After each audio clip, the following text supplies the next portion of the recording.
Welcome to YouTooSpain Live. On this week's show, I'll be talking with our visa and residency specialist and lovely good friend, Chris from Upsticks, about applying for your non-lucrative visa during the summer and how the season affects the process and the organisations involved. We also have some questions from social media, so we'll do that in the second half of the show after the main feature. And as usual, Chris will be giving away some lovely Upsticks goodie bags.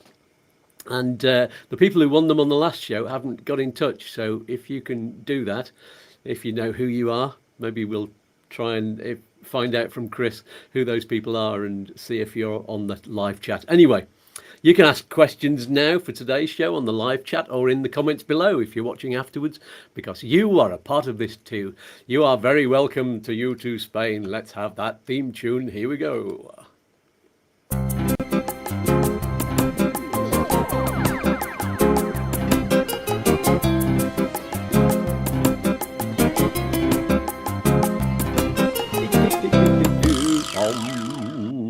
There it is, and that's groovy. Speaking of groovy, let's have our groovy guest on. It's Chris from Upsticks. Good morning. Good morning. How you doing?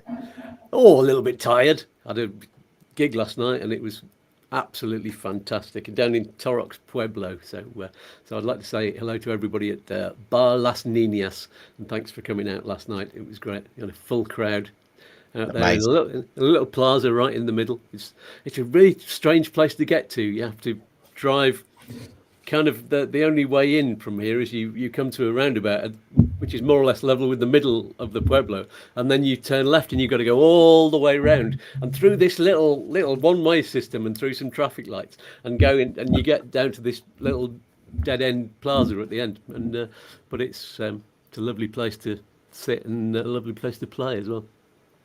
Oh, brilliant. Yeah. It's nice, Torrox Pueblo, isn't it? I haven't been there for a while, but it's really nice. Yeah, I've not investigated properly, but I'm just I went to a jam session there last week, I think it was, or the week before, and that was really good. But that was right at the bottom of the village, and yeah, so there's all kinds of little bits of it that I have no idea. And considering it's one of the nearest villages to Computer, it's a bit ridiculous that I haven't investigated anyway. Yeah, there's lots of music going on anyway. Hey, have you got any shout outs before we start? We've got I was just looking at the visas. I do my shout outs on a Thursday and I forget to get them prepared for this morning. But just a shout out to Gary who got his visa this week, and Gary.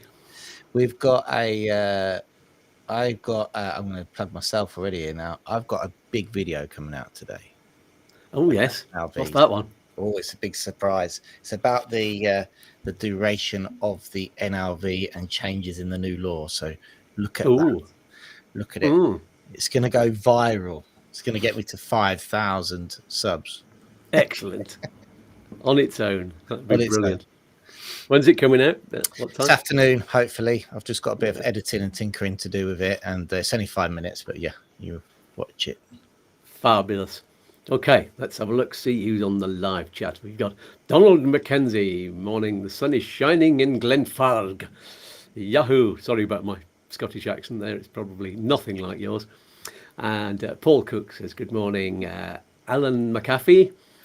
I think I've pronounced that right. Good morning, gents, from not so sunny Ramsgate. Yes, that's a typical Ramsgate name. Hope all is good with you guys. And Anton Cares are there. Hola todos. And Tony Silcock. Good morning, guys. Getting all my stuff ready for the NLV. Lovely. So this will be handy for you today. Okay, so I'll keep on checking the live chat as other people join in. And Ant says, don't know why, sent twice, not me, Gav. No, it's all right. It's only appearing once on my screen. So it's just been bounced back for some reason to you. Right then. So, yeah, start asking your questions. Give us a wave if you haven't already on the live chat. And we will get straight on in the meantime with the main feature of the show, which goes like this.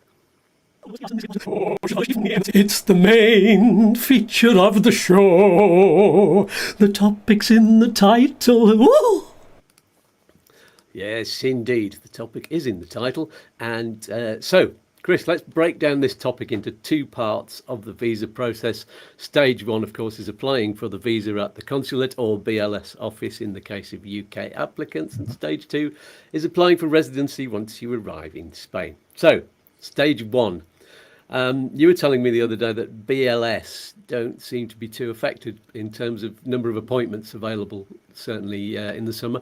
So is it just the other organisations involved in getting your documents together that are affected, or is there anything about BLS appointments we need to know about? Yeah, so and it's actually BLS around the world now. Most countries now, it's BLS which are handling the applications for the visas, and yeah, BLS. It's starting with them. They have the most terrible booking platform in the world. To try and get any of our clients have been on here and understand what that platform's like. A lot of the times when we go on the platform, what we do is I've actually, funnily enough, got a video which guides people, but that's not public. I have a video for our clients. And then a lot of the time we end up on screen sharing software because the clients have to be behind the camera to actually take a digital photograph. But once you actually get through that process, there's plenty of appointments available. You can book the next day. In fact, I'm constantly saying to people, please don't book the next day. At least give us 24 hours to revise what you've booked, have another final chat about the paperwork, and just finalize putting the dates in the application forms and the signatures, which is very, very important, actually. It's the point we had a requirement letter this week come back for a client who I know signed their documents because I was literally on the phone with them. Is that signed? Yes. And they came back asking for a signed document. I'm not too sure why, but it doesn't matter. Just return it signed. That's all good. But they are readily available. And if we go on last year's experience with August, then they did have appointments all through August. So the one amazing thing, which we wouldn't have thought when we were doing this show, probably 3 years ago, when we were saying the biggest problem when we were flying off to UK to find out what's going on was actually getting your documents in, wasn't it? Yeah. So yeah, that is a positive for summer. The BLS have appointments all through summer. Now, we're talking about professionals. Now, this is where things are slightly difficult because obviously people, not so much this month. What you'll find is that in July, everybody's ramping up for August. So, at the moment, for example, we're pushing through as many translations as we can, etc., because Gloria, our translator, goes on holiday in August, which means we don't have the same accessibility to her amazing service that she provides us straight away because she's going to see her family. Now, most companies offer what they call a guardia, which is a sort of a backup, if there's an absolute emergency, but really that's what it's for. It's for an emergency, not for turning around, and it can take a little bit longer. So. What about the police checks? Does anything happen there with the ACRO? So what we've noted, again, going back to professionals, the police checks shouldn't be affected, but we have noticed they're taking longer to come back now. We've already noticed that, whereas in sort of the earlier part of the year, spring, autumn, we tend to see that they drop in on time. Then we'll see that in the summer, generally, there tends to be more delays, especially this time of year when you've got like the student rush and stuff, because obviously a lot of them all need police checks as well. And doctors, for example, if you need a medical certificate, then generally doctors go on holiday as well. During the August period or maybe late July. So all those things, you've just got to factor in more time with your preparation. By the way, viewers, don't forget to check out Chris's Upsticks website and YouTube channel. We've talked about the YouTube channel, but the links are in the video description below, so you can find them there.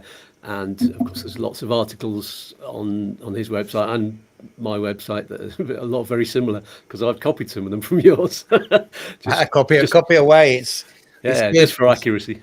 Yeah, it's all good. It's all free. If you put it out there, you've got to be prepared for it to be used.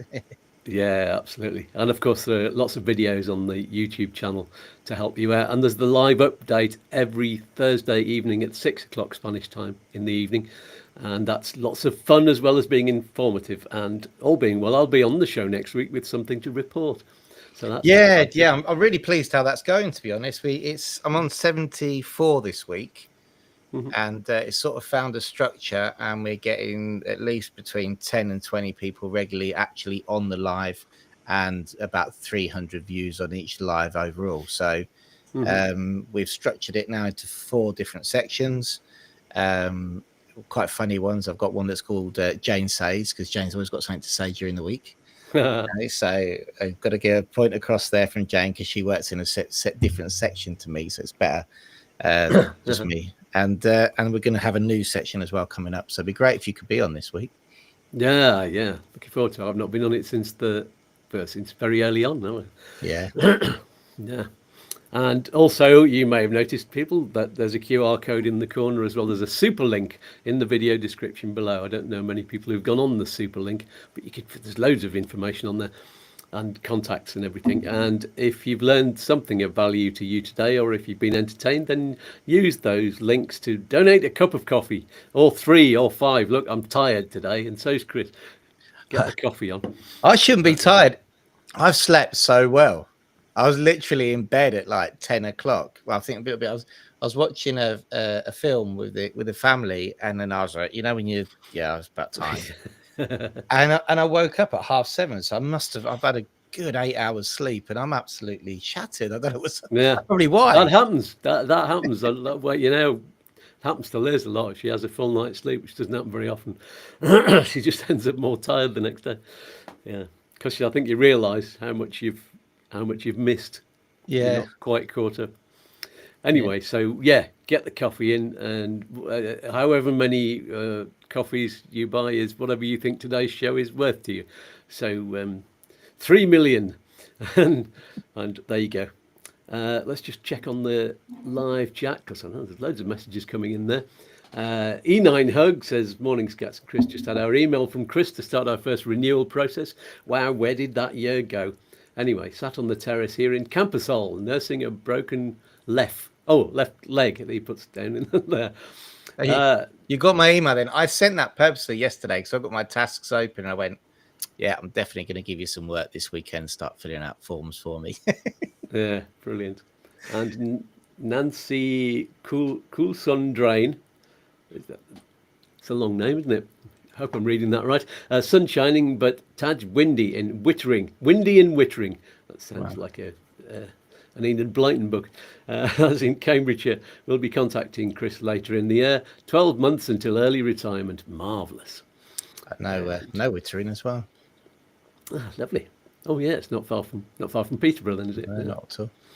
And Russ Cam says good morning. And Terry Gibson, hola, Scats and Chris. In year 2 of living in the Campo above Valles Malaga, you're not far from me then, just across the mountains. Loving it large. A big thanks to both of you for all your brilliant videos, help and advice to assist us in our move. You're very welcome. Okay. Is that 2 years, Terry, already? Where's the time go? I know, it's amazing, isn't it? So, anybody else for stage 1? We've mentioned Apostilles and Apostilles. Is that the same as translations? It's the same organisations. Yeah, so it's 2. So the government, obviously, so you can subcontract a company to assist you with the apostilles, or you could do it yourself. And again, summer generally generates a few more delays. Privately contracted companies, to be honest, tend to get that sort of preference when it comes to managing the process, whereas if you send it in yourself, we do see that there are a few more delays. And I suppose it's factoring in just the next 8 weeks, really. The other thing to factor in as well, and the other thing which is quite important, is, for example, London are doing a great job with issuing visas. We won't mention Manchester, Edinburgh so, but London at the moment, we've just had the first visas back after the law change from the 20th of May. Right. So obviously you can predict anything up to, 3 months to get your visa, but you've got to go and experience. London is generally, between 4 to 8 weeks. But obviously when you get a visa landing on your desk in July the 5th, for example, you've got to book a flight. Yeah, so bear in mind budgeting the fact that you're going to be booking what could be an expensive flight or maybe non-available flights. So always keep an eye on your options. And I know it's a catch-22 for a lot of people because you don't know when you're going to get your visa. But if it does land this time of year, it can be tough to even get here. Yeah, absolutely. And Ryanair are having problems at the moment. Is it something to do with the strikes? They've had to cancel loads of flights recently. I don't know what was going on there. I did see something pop up, but I didn't see. Yeah, I've not got full information on that one. I just remember somebody telling me about it, and they said it doesn't affect me. I never fly with them anyway. Yeah, so there you go. If anybody knows in the live chat, tell us all about it. Yeah, because they're the thing is about Ryanair is I think 80% of their planes go over French airspace most of the time because obviously come from the UK going to the EU, and then 80% of the time it's the French who are on strike, so it doesn't help, does it? They're great at strikes in France. They're really, really good. Yeah, it's like if they can't get a cup of coffee, they go on strike. Yeah, it's all part of their laws. Okay, then. So next, some organisations that you might be familiar with: Visa and Residency Specialists and their friends on YouTube. Hello. So how are we affected by the summer? Yeah, well, we are. Things like I did a short the other day. So we are sat in our, should we say, our summer hours at the moment. So we officially closed the office at 2:00. Which I can tell you hasn't happened in the office often yet, but we do move on to summer hours. Because in the afternoon it does get very warm, even with aircon in the office. As you can see, we've got sun around here, and we have our aircon limited as per the energy saving Sanchez's law, so it can still get quite warm in the office. But B, with people who, especially who are working translators, stuff like that, us, the specialists, people who've got children have to go and pick them up at 2:00. So because there's absolutely no after school stuff, so you literally, when you run out the office here at like 5 to 2, because of the area where we live, most of these guys here, we've got everybody from working in marketing to us to visa specialists. Everybody's running out at 2:00. You can see it. I mean, you don't feel so bad for being late. So what you'll find is that most of the time phone calls for specialists and stuff will happen only in the morning rather than all through the day, because in the afternoon people are looking after their kids, working from home and stuff like that. Very true. Yes. I don't know how it's affecting me. I mean, I know that I've discovered actually, and it's the first year, I don't know why I've not done this in the past, but I'm used to having the door and the window closed in here and the fan on for previous years when it's been hot. But I found out accidentally, and I just had the door open behind me, and I managed to open one of the side windows, just a tiny one. And the breeze there, it made it so much better in here. So I've started doing that. But the trouble is, once it gets to about 4:00, 4:30, the mosquitoes come straight in through the door, and suddenly you're just all over the place, and you have to close everything, and then the whole atmosphere changes. So I might have to change my working hours to avoid the mosquitoes. Yeah. I mean, it's one of those, isn't it? I mean, in an ideal situation, you'd have a little sleep when it was hot in the afternoon, and then continue in the evening. Yeah. That's what, and you find that's what a lot of people do, or they have what they call a jornada intensiva. So a lot of like the Extranjerías and lawyers and stuff like that are actually finishing at 1 or 2, but starting at 7:30, 8 in the morning, and not breaking for lunch. Stuff like that. Fair enough.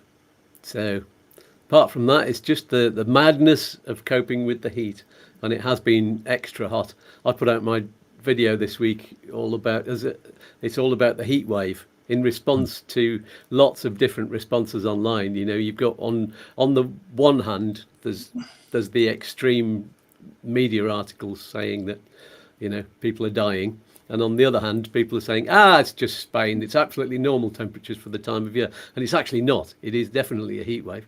And it's the same across the whole of Europe. There's air come up from the Sahara, I think, into this area. So, yeah, and it's gradually getting to the point where it is normal temperature for the middle of July. But in Computer, I looked at the thing and it said 27, 28 degrees is normal for July the 1st. But it was 31 degrees in the middle of June. So, yeah, we've been coping with a bit. It's only a few degrees more, but it's beyond the maximum temperatures, and the maximum temperature for Spain in the month of June ever was broken. The record was broken. It's about 46. Yeah, I mean, it's. I mean, for me, my 25 years here, I don't know. I always put down, you know, a little bit of the intolerance to the heat to age, because, you know, when you're 21, nothing affects you. You just bounce off the wall and bounce anywhere, don't you? Really, when you're 47, it's slightly different. The two things we've noticed, and I was talking to Lyra yesterday about this, because she's been here 21 years now as well, was the weirdest thing that when you look at the weather forecast, it will say it's going to be 31 today, and it feels like 40. Because it just doesn't coincide with what we're feeling. We're looking at the weather going, no, that just can't be right. And then you're looking at your car, the car says 39. Now, they're the false readings in cars because they're made of metal and sit in the sun. But we definitely have noticed the difference between what is the published heat across all the websites, even AMET at the time, and what we actually feel. And also, it's the how soon it came on. So, like historically, what the great thing about like things like Google Photos is you can go back through them, can't you? Yeah. And May the 1st, the weekend, we generally go away. Like this couple of years we haven't, but a couple of years ago we did, and we went with some friends, and there's photos of us all in the pool. You know, it got to like 25 degrees. It was quite mild, but it was nice. And this May, we had the fire on still at home. Yeah. We don't have central heating. We have logs, and I can remember, because I know I got like the call history for our woodman going. I've called him 3 times this winter, you know. And we had an extra delivery because it was so cold, which, you know, we've got now. We use a bit more extra wood in the fire pit in the summer, but and I know that because I came back from the UK, came here, my mum was with me. And then suddenly, you know, you jump to the 6th of June, and I was in Granada, and it was 43 degrees. So in the space, I know Granada's not Malaga, but in the space of 200 kilometers and, you know, 30 days, it was gone from like being 12 degrees at night to, you know, 43 degrees during the day. I've got a photo of it. So I think that's also affected people quite a lot, because there wasn't, I mean, they talk about this cambio de armario, don't they? The change of the clothes, you know, when you get your winter and your summer clothes, and everybody was like a bit like, oh, hang a minute, what's going on? You know? Yeah, sudden change. I remember that our first May was 2022, and we'd booked a holiday to Marrakesh, and suddenly there was a heat wave across Spain and across North Africa, and it was madness. It was temperatures in the high 40s in Marrakesh, and we were walking through the streets like idiot Westerners that we are, and it was horrendous. And when we got back, we had to ask the landlord to open up the pool because we needed to go in there because it was really, really hot. So, but yeah, you're right. This year, May wasn't good. Yeah, in things like that. I mean, like swimming pools, for example, the discontrol of the chemicals because of the heat change. Yeah, is incredible. You know, there's people who manage course, but I know loads of people got caught out a little bit because you went to the pool a bit and you turn it around, but then suddenly the heat went boom like that, and in that moment, that day, if you didn't have enough to protect yourself against the algae in a 10-degree increase in temperature, you can turn around and you've got a duck pond. You know, yeah, it's mad, isn't it? So have we talked about everybody else on stage one? How about lawyers? I suppose they're in the same situation as you. Yeah, I mean, what you'll notice is stage 1 in the UK slightly different to stage anything here in Spain, because the summer holidays for the kids are later and they do go back to school earlier. So you might find that in that respect, the professionals have a less restricted timetable than they do here in Spain. But certainly the children's holiday do affect certain things you're trying to get done. You know? Yeah, and there seems to be more laid on for kids in the UK because they're not finishing school so early. That yeah. I was looking the other day because I was laughing on Facebook. They were having like a load of sports days because it's generally at the end of the year, isn't it, before they break up. If our kids had the sport, they would all die now. Yeah. The only thing they're having is water parties, which is basically a hose pipe on the patio in summer camp. But yeah, spray everybody down. Yeah, there you go. So before we move on to stage 2 then of the visa process, a quick plug for some other friends as usual in currency exchange. And yes, I've told you before all of the brilliant advantages of using the delightful company I recommend. They specialize in safe transfers of your cash for large amounts, especially for property purchase or moving to a new country like Spain, but they can help you with any transfer amount, like your monthly pension, for example. So all I'm going to say today is this: as usual, use smart currency exchange and use the link in the comments and the video description below. You must use that, and as well as getting a free account and free advice and your own very lovely personal broker with no obligation, you'll actually be helping YouTooSpain as well at no cost to you. It's a win-win-win with a cherry on top. There you go. That's the plug for today. So let's get on with stage 2 of the visa process. So you've got your visa, you've arrived safely in Spain, it's sweltering hot and full of tourists. Spanish people are getting ready to go on holiday themselves. How on earth do you cope with applying for residency? Break it all down for us, Chris. Yep. So you've got your visa, you've arrived, and here obviously we are in peak summer. Now, your good news is that you have already got your permission, so that's fine. You know, you don't have to be waiting on translators and stuff like that to actually get that. But then we come to the problem of the Extranjerías actually getting an appointment. And what you'll find is this time of year is that the appointment, we've already seen it across the board in Alicante and Malaga, that some of the stations have already jumped from, so the appointments are running anywhere between 2 weeks to 10 weeks time. Okay, at the moment. But there's been a huge jump from the middle of August to suddenly September. Right, so no one's there. Now, we got a report back from Christine, who's our translator, who works Malaga East, and she was in the office in Malaga, which is the biggest office. They do everything in there. The Tom of the Wayers, even Spanish people, foreigners. It's a huge office that basically anybody needs a fingerprint, you know, in Malaga City can go to that place. And but the other day they're also having the change of the contractual agreements between the staffs. There was just nobody there. They got a load of new staff coming on. The fixed staff were there, but it was just empty. So yeah, what we're finding is that it's quite difficult because we don't know when people are going to get visas. Suddenly the visas drop in like that. You immediately start looking for the appointments depending on the criteria of the client and where they're going. Okay, so some people can go directly to an appointment because they've got a property, they're on the padron already or whatever. Some people have to actually haven't even got properties to move into.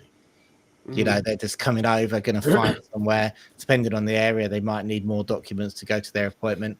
And then you've got to balance that up with the fact that the appointments are already running. Like, for example, Vélez Malaga has no appointments at all published for the last month or so, and suddenly went on yesterday and they're publishing for September the 12th. So what you'll find is that there are delays in that, and certainly the last 2 weeks of August is an extremely difficult time to get any sort of operational appointment in Malaga, you know, whether it's be NIEs or EU residencies or certificates, which brings me on to people who may need an authorization to return certificate, where you can't always get those immediately, even if your residencies, if your renewal's in process, for example, and your card's expired and you wanted to get an autorización de regreso to come back into the country because you're traveling in summer to see your family, you can't always guarantee those appointments are going to be the following week like they are in other times of the year. So, yes. So that's the difficulty of getting appointments. What about the different organisations? So we've got National Police and Extranjerías, the Notaries, the Town Halls, and the DGT. We could talk about them afterwards as well. Yeah, so like the Extranjerías. So it's quite difficult to describe the difference between the Extranjería and the Comisaría. I know we've done it in the past because the two are sometimes in the same building. So sometimes you have to go to the Extranjería to get your TIE card, and sometimes you go to the Comisaría to get your TIE card. But when you go to the Extranjería to get your TIE card, you're actually going to the section of the Comisaría. Right? So basically, just to explain the two are, the Extranjería is actually the subdelegation of the government who give the authorization for you to go to the Comisaría to get your residency card. Right? So the difference is that a lot of the times the two are in the same building. So it might say Extranjería outside, but in truth, when you go into that building, you're going to the Comisaría part, and they are the National Police Frontier Guards, basically. They're the fronteras. They're the people who deal with the frontier. Anyway, so that's what we discussed before. One, just on that point, though, something where you were speaking earlier, a very big point to make is preparing to go to your appointment in summer. Make sure you've got a bottle of water, a hat, a parasol, a fan, or something with you, because like in Malaga at the moment, it's just sun. There is a shaded area at the back, okay, where you can stand. But when you're Malaga, are very good at calling the exact times of the appointments. So they'll say, everybody at 12:15, come and stand in the line. But you still have to stand in that line. You could be in that line 5, 10, 15 minutes while you're getting in. And there's no shade on that. You're outside next to the roundabout, aren't you? I was there the other day, and I was like, wow. In fact, it actually encouraged me to. I've ordered some of those paper fans, you know, just to put in our packs now. We'll put them in all year. I've ordered 500 to see what they'll turn out like. But, you know, it's good to get on the ground because, and Victoria from Alicante was telling me as well, she said, you've got to make sure people have got water and they've got some sort of sunshade and a hat because they just make you stand outside. You know, so, and this kind of heat is scary. So that's one thing, being prepared to go to your appointment, you know, that's one thing. And then talking about things like what did we say, like the notaries and stuff like that. Well, typically, so now I'm doing something myself where I need to see a lawyer. Well, our lawyer is actually Cherise. She's great. She's fantastic. She's flexible. But the other lawyers that we're dealing with, they went, listen, you can sort this out either at the end of July or the beginning of September. Forget it. Oh, yeah. Hang on a minute, that's got quite an impact on the paperwork we're preparing. Does Therese not go on holidays in the usual time then? Mine, she's from up in Madrid, isn't she? So she's used to hotter, I think. She does, but she's good. She's been very flexible. But normally August you can't get a lawyer, and the reason is as well is because if they need to do anything with like a notary, they can't do it. You know, so they just take the same time off as everybody else who's taking the time off. Any public administration like the DGT, for example, that DGT being the Dirección General de Tráfico, which is the equivalent to the DVLA in the UK, they should operate as normal. If it's a normal working day, they should operate as normal. In theory. In theory. So you should always be open. But in practice, what we do know, and this is our experience, we're only talking our experience, a lot of the time there tends to be this August pile, where if you make applications in August, they generally sit there for when people get back, and then after their holiday, you know, oh yeah, we've accepted it, it's stamped, whatever, you know. Dave can deal with that when he gets back after his holiday in Madrid. And then when September comes along, you'll find that all the stuff you put in September, that gets processed because we're back to normal now. And who's going to deal with the August pile, you know? Yeah, and then the August stuff seems to come out a little bit later. That's our experience with a lot of the submissions which happen in August. There you go. So leave it until the 1st of September. That's the clue. Good. On town halls, do they have different? Don't seem to have different hours in Computer, I don't think. Again, they have the same. They should have the same client attention hours. You may find that if any of them have got a feria on, that they may change their hours for the feria, and purely because the effort that the town halls have to put into putting these things together. I mean, we had the feria here, and I was like, that has to be such a logistics nightmare. I mean, I don't, and no one's ever done a video about the logistics of actually putting a feria together. You know, Yeah, and I imagine it's bad enough in Computer, and it's but Malaga has a huge area that they fill with fair stuff. yeah, so I mean, you'll find again, but what you'll find is, for example, if you want to go and get a building license, you'll be able to go, you'll be able to apply. Else, they will send this to the relevant department, and the relevant department will be on the beach sipping a mocktail, probably. So, Brilliant. Actually, let's have a look at. There's been a lot of messages coming on the live chat. I've been ignoring you. I'm sorry. Hamza said good morning about 10:15. So yeah, it's 20 minutes since we've had a look at that. And Steve Morris says morning all. Sorry, I'm late joining. It's all right. Well, late answering. Still packing boxes. 4 weeks since we went to BLS Manchester. So not holding our breath for that one. Fair enough. And Ant is talking about the strikes. For your information, all sorts of strikes are due. Excuse me, usually peak summer, including the famous air traffic controllers. Be aware, but good luck. And he says, in France, that is. Yes, indeed. Shirley Rose says hello from Shirley and Paul. Only just managed to sign in. And says, P.S. includes some toll roads. Oh, I see. I didn't know they'd be affected. But yes, on top of the usual madness of Wakes weeks, hundreds and hundreds of traffic jams. Oh, what a joy. And he says, Wakes weeks is from those of us from days of yore. Oh yeah, it's an old thing. What are Wakes weeks? Wake is like a funeral in Ireland. So didn't know he had special weeks for that. And Shirley Rose says 8 weeks since applying at BLS Manchester. Seems to be the form at the moment. Yeah, unfortunately, Manchester's Manchester's a slow. We have had one visa out in less than 10 weeks, but that was one. We've got so many waiting to come out of Manchester at the moment. It's patient. They do come though. They do come. And Team D, which is actually Nancy, she's changed her name on here because it's too long-winded.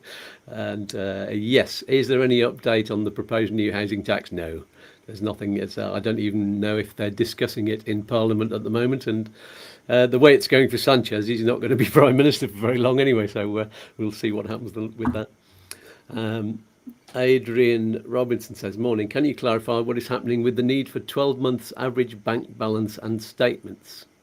Yeah, so I'm assuming you're talking about the consulates now after the 20th of May law change and what Manchester particularly asking for, which is they're sending out letters asking for 12 months stamped statements. So far, what we have seen, we haven't seen anything come back from Edinburgh yet in terms of them asking for stamped statements, though we are sending all our clients where possible with the where possible. I say that because this isn't always possible to achieve. So where possible, from now on, we're sending everybody with 12 months stamped statements from the account they're using for the origin of their funds to support the visa. If possible, and we have managed to achieve this on many occasions from high street banks, a letter or something from the bank showing when you opened the account, and we think that they're asking for that just to prove that you have the longevity in the account. You haven't just chucked some money in there as well. Average balance certificates don't exist in the UK, so the only way you can get around that is writing a letter of explanation, which we call an escrito, which we do for all our clients. Well, the clients do it for us. We translate it, send it back to them, explaining, the origin of the funds, etc., and hand that in as well. In terms of anybody who's can't provide stamped statements and only got online accounts or whatever, what we've been doing again is trying to get as much proof as possible that they are only online accounts. Yeah, submitting a letter explaining that along with the proof. That might be a contractual agreement, a letter from your provider, or something like that. And so far, so good. They seem to be okay with that. So we're still waiting for visas to come out from Manchester post the new law change and pre-new law change. And say people have been waiting there 8 to 12 weeks. London, on the other hand, we do have 2 visas out post the law change, and both clients use online accounts. So we can see that London have accepted it. But yeah, watch our weekly updates because we do keep people up to date with that and what's going on. And I also showed, like on my last one or the one before, showed examples of the stamps that were being used as well. Excellent. Oh, Barry from Unitech is with us. Morning, chaps, from a damp and miserable Warrington. Yeah, that's Warrington for you. And hola, answers. Hola to Warrington. Long time ago, remember well. Great Sankey and Burton Wood base many years ago, many moons ago. Yes. Remember, we used to get the train through there, I think. Yes, indeed. And FYI, says Ant again, Francis skint, so coming up with all sorts of things. Oh, what a joy. And Wakes Weeks is when the factories up north have all the same 2 weeks closed down and everyone has to take a holiday at the same time. I didn't know they were called Wakes Weeks. They were called the July fortnight in Leicester. We're very, very simple people, obviously, in Leicester, a bit more basic. And says France takes the same 4 weeks, July or August every year. Yeah. There you go. So, does that cover everyone on the stage 2? Have we mentioned every organisation? Yeah, I think so. I think we're just saying again. Yeah, I think we did, didn't we? We covered like the private people being on holiday, private organisations being on holiday in August. What we're doing this year, I'm hoping I am having the last 2 weeks of August off. Evidently, as always, the office is open. Jane's going to be here, but Jane's here basically to receive and organise for afterwards, because there just frankly isn't a lot we can do, so you can definitely getting appointments is a nightmare, translations is a nightmare. So yeah, we will be open. All the clients will be attended to. I'll be having time off, only dealing with emergency stuff when it comes in the mornings, doing a couple of hours. But basically, I'm having, because Jane's stage 2, sorry, slightly different because there's a lot more organisation for September in terms of what I can do with when everybody else is off organising the stage 1 and parts of stage 2. You can't, so you might as well take the same time off as everybody else. Yeah. Cool. I just had a thought. Estate agents, and this is to do with rentals. If you're just arriving, you haven't got a place to live.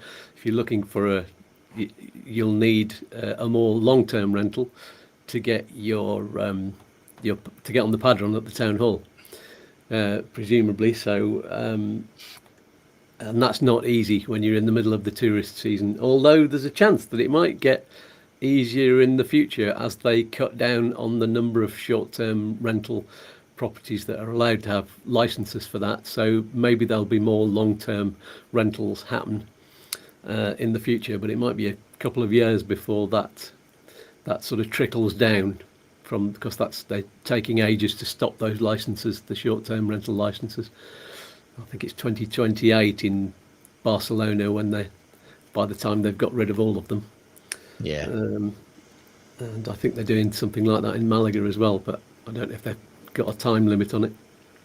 That raises a good point there regarding the booking of the stage 2 appointments, because not everywhere requires a padron. I hope Jane's not listening because she'll kill me for saying that. But yeah, there is workarounds if it is absolutely possible, but some places just insist and you're stuck without one. Yeah. So whoever's assessing your residency application or your visa, you'd have had that conversation with them anyway, I'd imagine. But yeah, it can seriously affect your timeline. Indeed. So, any more live chat questions before we move on to some social media stuff? Barry's talking to Ant and Kez. Yeah, you can all see that. It's a private conversation going on there. It's lovely. talking about Warrington area. So, shall we move on then? I don't know if it's FAQs or ask us anything else. There's social media, so let's just pick whichever the first jingle comes to mind. It's ask us anything. Here we go. It sounds like this. Ask us anything you like, as long as it's to do with moving to Spain or living here. Thank you.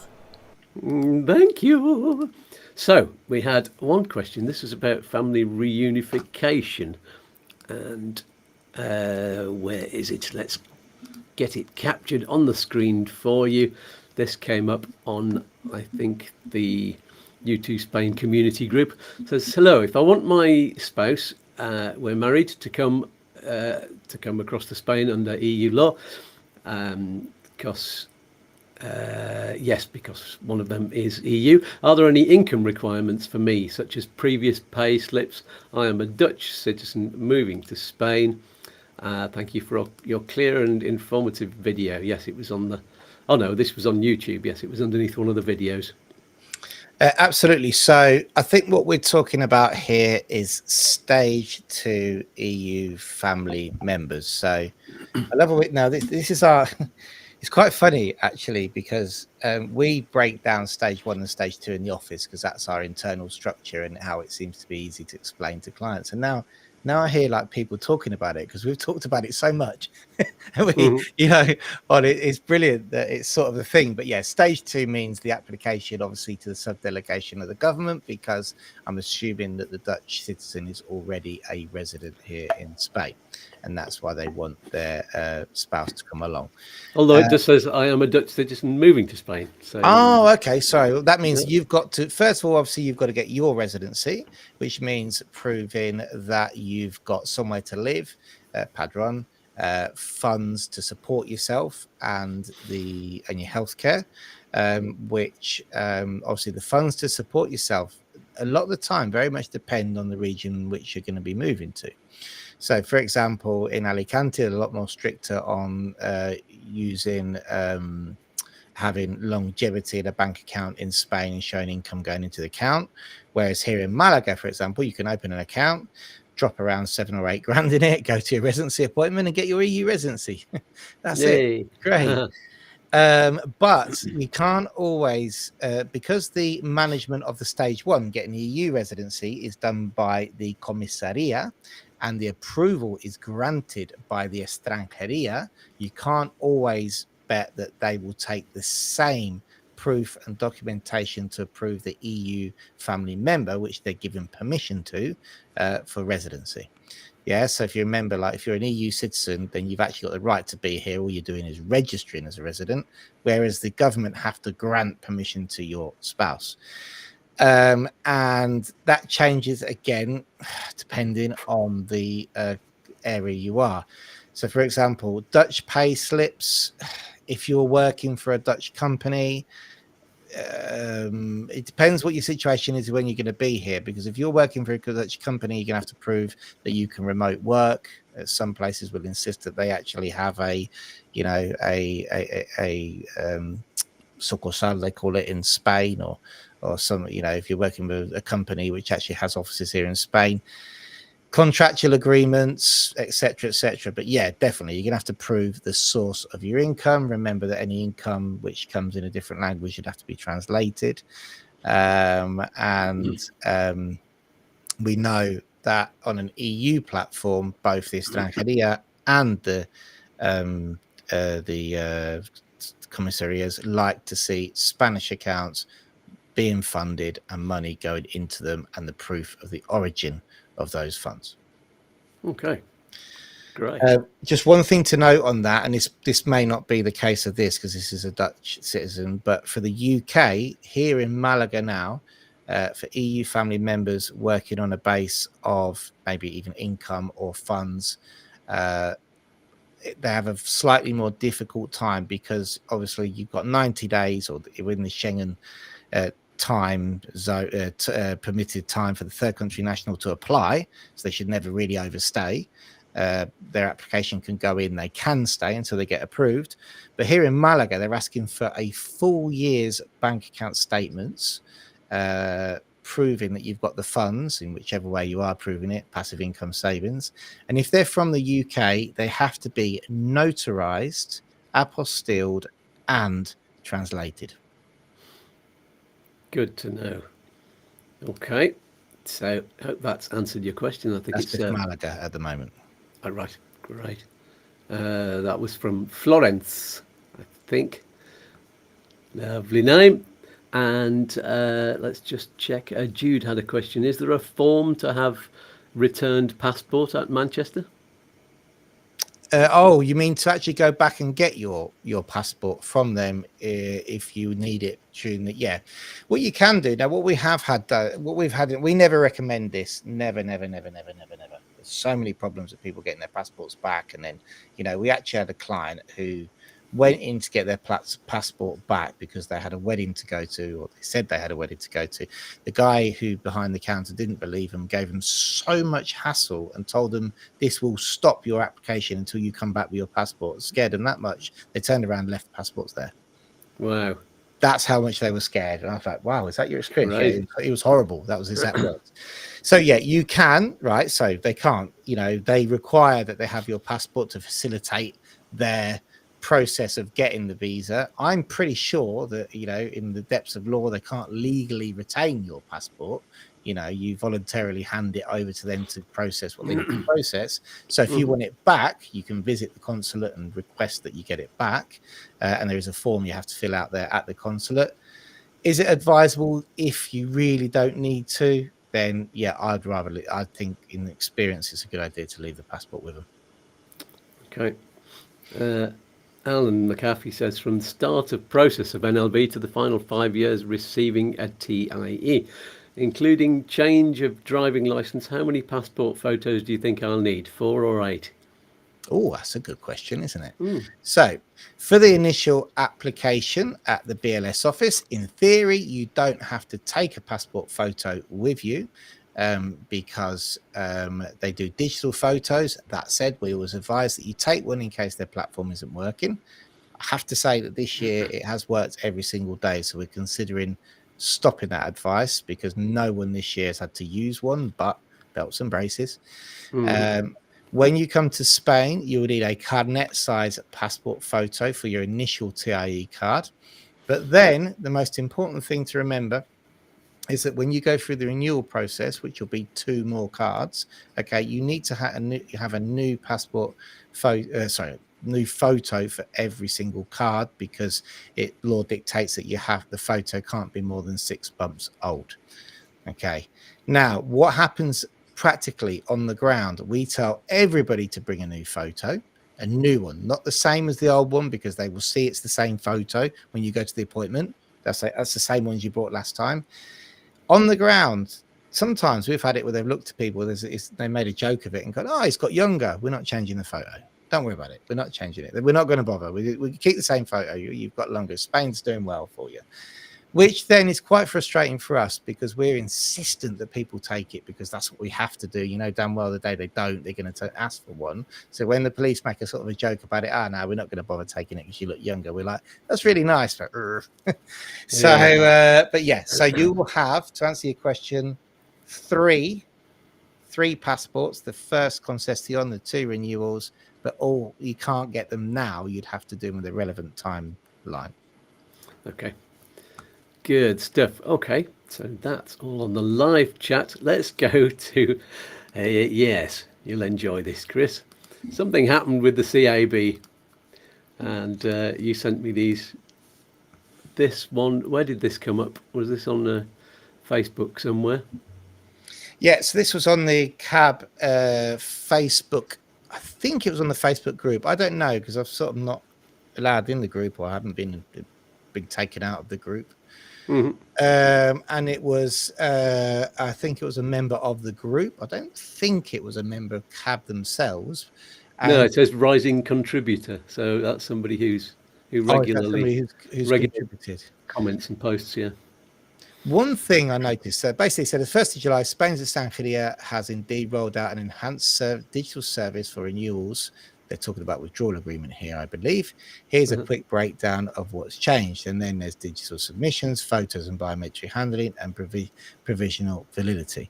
Now, there's a couple of points. This is absolute rubbish, as we know. And if you look at the sort of the bullet points, the emojis which have been created along the headlines, that to me looks like a ChatGPT created post or something. Oh, you've gone silent, Chris. Can you hear me now? I can't hear you at all. What about now? Yeah, it sounds like, have we gone offline? I don't know. I'm online. I think my I'm headphones. On. Tell us in the chat. Can you hear us?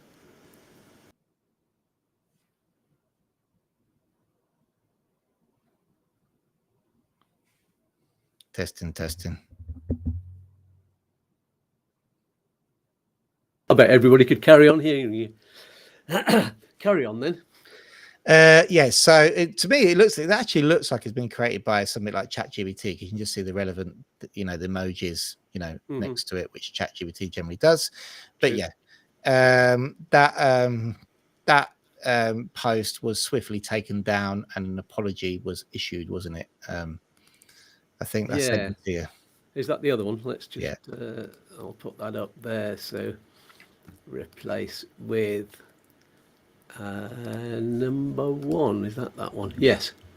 Yeah. So they're just qualified. Basically, the CAB put up there that they would like to clarify some misinformation was posted, and it was by somebody who was trying to be helpful. They've obviously put into ChatGPT something they've seen somewhere and posted that, and it's not been very helpful at all. It's certainly not helpful for people like us, because poor Jane had to spend half the day telling people that we believe it's a load of rubbish before they published his statement. So yeah. And there's been lots of questions all over social media about it, and no, you can't. The process for withdrawal agreement, which we actually should do a show on that, the withdrawal agreement, because that is coming up now this month for the start of the renewals. Maybe that's our next show. Is exactly the same. You can't update your withdrawal agreement temporary residency card for a permanent one online, and you just don't do it. Good to know. Okay then. So that's that one cleared up, and then I found one that was on social media, I think this morning, which is this one, which is the CAB is saying that some foreigners' officers have been asking for EX17 forms for renewing withdrawal agreement TIEs. They further state that should they proceed with using the EX17 rather than the correct EX23, it will affect the cardholder's rights under the withdrawal agreement. Right. Now, I'm going to be honest with you here. This is actually, John, what? Let's give you a live example, shall we? Yeah. Let's give you a live example. Go for it. Proper real life stuff. This is next week's application forms. This is what we have to. This is what we have to do. And the way we work here in Upsticks, so we like to give ourselves a bit of a plug, is we keep everybody's. Can't show that everybody's details on one of these forms that you fill out for us. Our clients know. Steve, who's on the chat, hope you're still doing yours for next Monday. And then the person who's doing the forms in the team has the EX number and the tax which is relevant to pay on the top. Yeah. And I can tell you now that here I've got EX23s for 4 different provinces, okay, across the board, which we need to do. We have never, ever, and we do quite a bit of these, and there's obviously never, ever been asked for an EX17 for a withdrawal agreement renewal, and never have we had a problem when we've taken an EX23. There you go. So that's 4 different which I hate it when people, it might be the case, this is really annoys me now. Now, credit where credit's due to the police and the people in the commissariats who basically, they're functionarios, they're behind a desk, they're having to do day in, day out many things. It's not just withdrawal agreement and NLVs. Remember, they get an awful lot of different situations thrown at them. And when these generalized statements come out, basically accusing them of being wrong, and asking for the wrong model, you might find that in one police station once somebody got it wrong, you know, and said, look, I want an EX17, and it was because the functionality didn't quite understand the withdrawal agreement. Maybe they were too young 5 years ago to even remember what the withdrawal agreement was. You know, they wouldn't have been working. They're 23. They probably weren't working there when they were 18. And they have got up to 26 different models that they look at and other things like that. But to generalize the fact that it is that they've all been doing it really winds me up, because generally they do an absolutely amazing job. And I think our clients who have been through the visa registration process and the withdrawal agreement will agree that most of the time they're friendly behind the desk, ask for the correct documents, and here in Malaga go above and beyond to try and do everything they can for our clients. So I hate these sort of sweeping statements against them, to be honest with you. Yes, indeed. So good, we've cleared that one up. And Adrian Robinson is saying, so do you need an average balance of 36k to meet the needs of NLV? No, so you need to, so let's just explain the average balance. So basically what you need to do is either have the passive recurring income and be able to prove that passive recurring income, which meets the minimum requirement whether you're a single or couple, you know, application. That includes proving the money being paid into the bank, proving the origin of those source, and sometimes proving through, say, the longevity of the payments, if it's, you know, from a pension source, a drawdown, a state pension or whatever, with letters from providers, etc. If you've got savings, then if you haven't had those savings for 12 months in the bank, then you need to be able to prove the origin of the source of those savings. So one example would be selling a property. If you've literally just lumped your money into the bank after selling a property, you would need a completion statement from your lawyer. Lovely. Okay, this is Michael Hill, would the Spanish authorities accept a liveaboard marina berth in Alcaideza as an address for visa purposes? If you can register on the Padron there, then yes, we've got people who have managed to register in harbours and ports, particularly in, what's that one in Almeria near Ejido? Almerimar. We've had people register on boats there. But you would have to be able to register on the Padron. There you go. Good answer. I hope that's good for you, Michael. Donald Mackenzie says, well said, Chris. Having a go at public officials seems to be an international game for some people. There we go. So it's also a way to generate inquiries as well, isn't it? But I don't agree with that. You know, we will always, our clients. CIB shouldn't be doing it. Certainly, it's supposed to be a charity, and they shouldn't be doing it. No, there you go. That's my opinion. You're not allowed to have an opinion on that stuff because you know, it might affect your business. But I can say it. Sort your stuff out, CIB. Stop spreading stuff. If we work with the Spanish authorities, and I know it's frustrating, but we try our best to work with them, okay, not accuse them of stuff and go against them, then you'll find it'll be a smoother transition. You know, I hate this them and us thing. I hate it. I don't use the word hate a lot, but it's not them and us. You're coming to live in Spain. It's all of us. How do we work together? Yeah, brilliant. And you talk to these guys all the time, and they're human beings. Yeah. And you might get the odd one. Of course you do. Why are you going to get the odd one? Because he's sat in an office, or she's sat in an office, or they are, politically correct, they are sat in an office behind a desk for 40 hours. And a lot of the time, even in the NIE department and stuff like that, they're getting thrown paperwork of people that haven't organised stuff. And like any of us who sits behind a desk, they get a bit narked off, even more so in the heat. So it's normal you're going to get the odd one who might be a bit, you know, let's look at their situation as well. It sounds like I'm defending them, but, you know, it is what it is. It is what it is. So anyway, let's move on. Yes, indeed. So if anybody's got any more questions, we wanted to get finished by 11 o'clock and it's gone just slightly past that. It's not a problem. But while we wait, And Ant says quite rightly, 19 viewers, 15 thumbs up. Just a few more for a full house. It says 20 on my clock. Yes, we've got somebody else who's joined us. So yeah, do click on the like and subscribe if you haven't already. And while we wait for any more questions, yes, make a note, as I've said before, of Chris's website, upsticks.es, where you can find articles about absolutely everything.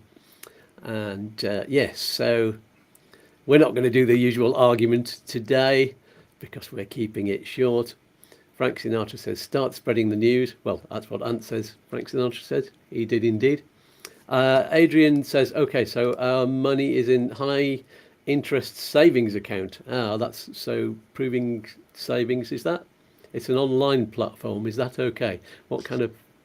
I mean, at that point, what I would say, I mean, we would, if you were to book a call with us, we'd just do an assessment on the call and say, look, what consulate you're going to. We'd be able to, at that point, assess, for example, what has come out since the 20th of May.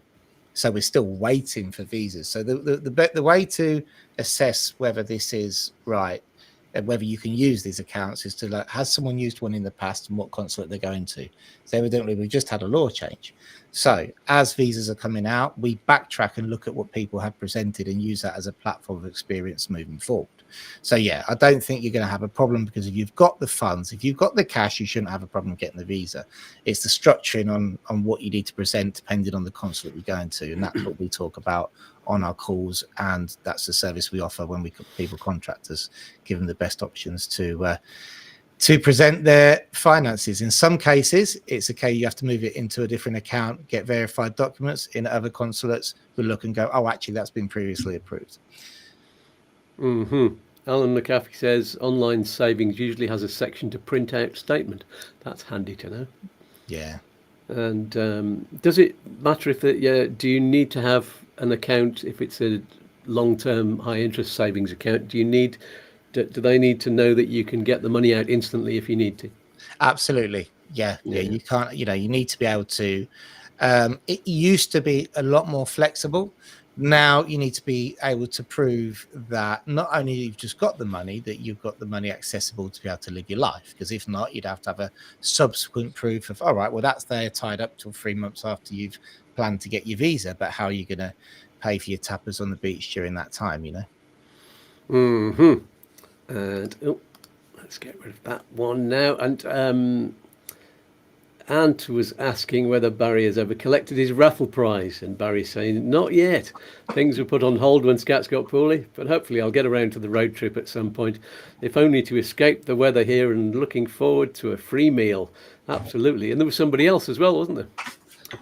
Barry. Oh, what's that? Do you know, this is Barry's prize. It's been here 2 years. So, do you know how many times I've had to hide this because, this is strawberry gin. This could have gone, Yeah, or quite easily, yeah. Barry, it's still here, but I have to hide it. Can you come and get it, please? Yeah, come and get it. And he's got the free meal, and somebody else, was it Bev, who was supposed to come for a meal? Come on, Bev. We're waiting for you, and maybe we can all do this together if you can work out how to make the trip together. Might not be in Malaga anymore. Inflation in the price of restaurants in Malaga. We might have to find somewhere else to go. Oh, if we go down one of the side street ones. Mind you, I remember, did I tell you about that in Torre del Mar? We went to Chiringuito, and we did have like 3 courses and ended up paying like nearly €90. But if we'd gone to one of the ones, just 30, 40 meters back and not actually on the sand, down a little side street with naff little tables and no tablecloths, and where you could get the same thing for about half price, and probably just as fresh and absolutely everything. And there was a fish one, which just every table was packed with people and all having what looked like lovely meals. So yeah, much cheaper. We're going to do that next time. We're going to go now. Let's not sit on the beach. We've seen the sea before. Let's go down the side street and find some new cafes we've not been to before. Yeah, there we go. And Barry says, thanks, Chris. Well, the drive back after drinking that would be fun. Yeah, no, don't do that. Book yourself in a hotel. If you don't get it by Christmas, I'm afraid this is going to the Lara and Jane donation for the Christmas do. Sorry about that, Barry. You've got to get over it. Yeah, do it before Christmas. It might Plenty of time. expire. I don't think gin has an expiry date, does it? I don't know. We don't want to test it out, though, do we? We want to make sure it's gone before then. No, check. It'll always be here. Yeah. So that is about all we have time for this week. Make sure you hover over the QR code and buy loads of coffees if you haven't already, because I need it. This you could see this run out when I was draining it just a few minutes ago. So there you go. Ant says €90 bargain to us. Well, yeah, that would be. France prices are high. There you go. In a moment, I'll tell you who's on next week's show. But before that, let's give Chris a big virtual hug and a kiss and say goodbye for now. And we'll see you in 2 weeks' time, and also in 3 weeks' time. We've got you 2 weeks in a row. So we have an opportunity there to do a two-parter about something. We'll chat about that during the week. We might, because we're coming up now to, I don't know if the withdrawal agreement, and then obviously we'll have us always, because now the people who got their resolutions through the government, they start now with the withdrawal agreement. So okay, what's the date for the second one that I'm on? Let's have a quick peek. That would be, so it's the 5th now, so it's the 19th and 26th. We'll have. Oh, let me have a double check. We would have done our first appointments by then. I think. Let me just double check in our calendar for the withdrawal agreement with people who got resolutions. 20. Oh, would we? Let me just have a quick look.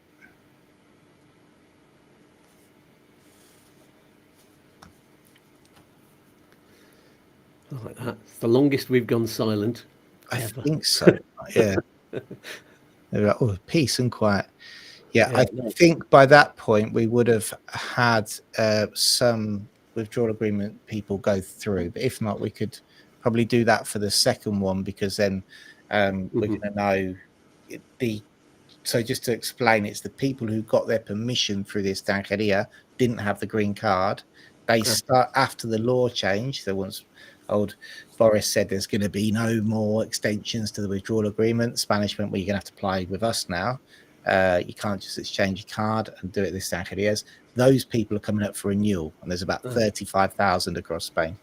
Scary. Right. Hopefully they won't all come through your office.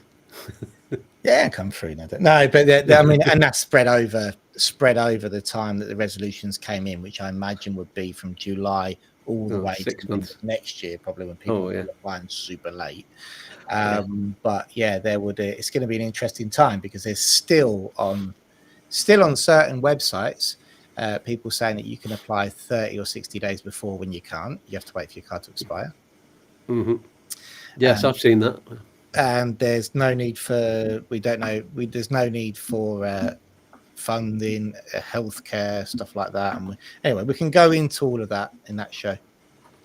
Brilliant. So we'll announce for definite exactly what we're doing on our Facebook group and page, and Chris will no doubt do the same on his live Thursday broadcast on his YouTube channel. That's 6 o'clock in the evening Spanish time. So right, that's it. We'll let you go, Chris, and see you in 2 weeks. I will see you on Thursday, hopefully. And I'll see you on Thursday. Yes, we'll discuss a time. You let me know. You can choose the time. Yeah, we'll work it out. Okay, bye for now. There we go. So on next week's show, we have, I was going to say, a new guest. It's actually a guest that we've had on before, but with a completely new idea as part of their company. They've formed a kind of separate little company, and he's going to tell you all about that. So actually, Kieran, who was talking last time he was on about health insurance. So Inno Insure was that company, and we'll introduce the new part of the company that's got a new website, and they help you with your taxes and your work, I think. So I can't wait to introduce Kieran back on again to tell you all about it. And yes, so keep your eyes on Facebook, and I'll put a preview during the week to tell you all about that. And until then, I'll see you on the midweek video at 6 o'clock on Wednesday, and then live back here on the Saturday show at 10 o'clock Spanish time. So peas and fluff, my friends, and I'll leave you all with the message from all of the voices in my head here at YouTooSpain. Bye for now. Wave goodbye, lads. Bye. Goodbye. Toodaloo. Peace and love. Peas and fluff. Oi, oi. Don't do anything I wouldn't do. One more cosmic dance? All right, then. Look, Mum, I'm dancing. Oh, I'm all a quiver. Let's dance.